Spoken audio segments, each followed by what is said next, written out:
another jewelry making video brought to you by keepsakecrafts.net. Today we're going to be making some great summery macrame bracelets. The knotting is simple, just repetitive, and you can play with all kinds of different combinations of colors and beads to get just the look you want. So the supplies for these bracelets are quite simple. The first thing you'll need is some cotton braiding cord. And it comes in packs like this, 5 different colors in a pack. You can get naturals, you can get brights.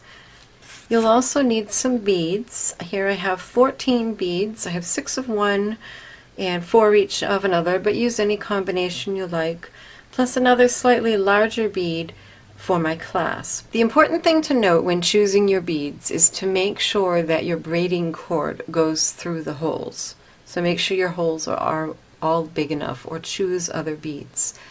And then the other things you'll need are just a ruler and some scissors. There is one more tool that I have today. It's called a third hand. It's a little thing with alligator clips and a weighted base. Honestly, on my craft desk, I just use a lamp that has a hook on it.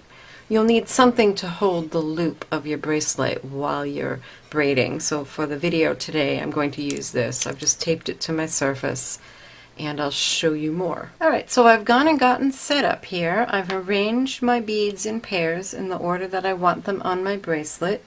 And then the next thing you'll need to do is cut two 2-yard long pieces of your braiding cord.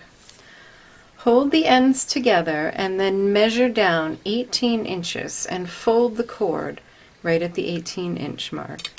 And then you're going to make a loop right here.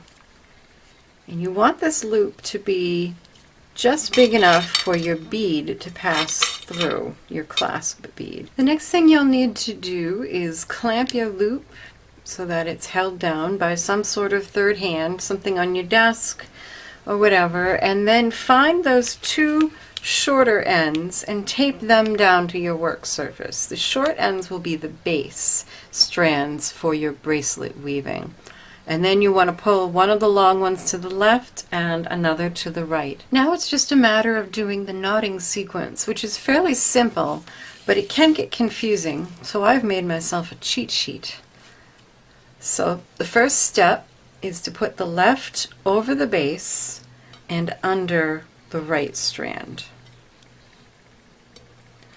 And then the right goes under the base and over and through the loop made by your left strand, and then pull it tight.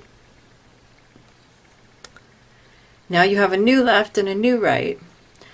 So the right goes now over the base and under the left, and the left goes under the base and over and through the right.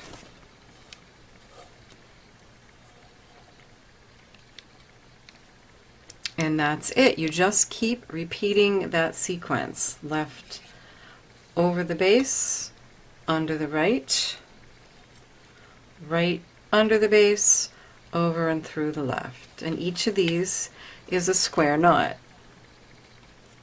And by doing them in opposite directions, you keep your weaving flat, otherwise it would spiral. You're going to repeat this for 1.5 inches. So here I have 1.5 inches of knots, and by the way, as you're knotting, if it looks wrong, it probably is, just stop, undo what you last did, and then redo it. It's very easy to mix this up, the unders and the overs and all that.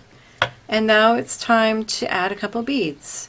I like to cut the ends of my cord at an angle, and then you're going to slide 1 bead onto each cord, slide them up, and repeat this sequence once, and continue adding a bead to each cord and repeating that sequence once until you've used up all your beads. Now you can see I've added all of my beads with 2 square knots in between each set of beads, and now it's time to continue with just knotting until your bracelet is about 1 inch shorter than you want your finished bracelet to be, and that would be measuring from the knot, because a clasp usually takes up about 1 inch. So here you can see I've finished the weaving on my bracelet. It's about an inch short of the finished length that I want. And now it's just a matter of finishing up this end. So the first thing to do is gather all 4 strands together and just make a simple overhand knot, treating all 4 strands as one. And then slide your bead that's going to be your clasp onto one of these ends. So once you slide your bead on, go ahead and make another overhead knot with all 4 strands. Just sitting that knot nice and snug, that bead nice and snugly between 2 knots. And then if you like, you can trim these ends, leave a little fringe, tie a little knot in the end for decoration, and your bracelet is done. So here's another look at the bracelet we made today. Since you get so many colors of cord on one card, why not make several so you can stack them? Go through your stash, find beads that you love, and make yourself some fun summery beach bracelets. Up on the screen are 2 more jewelry making videos you might enjoy watching. If you like this video, please click like and also click subscribe so you don't miss anything. And be sure to check out my blog, keepsakecrafts.net, where I have lots more jewelry making, sewing, and crafting ideas and inspiration. Happy creating. Thanks for watching. Bye-bye.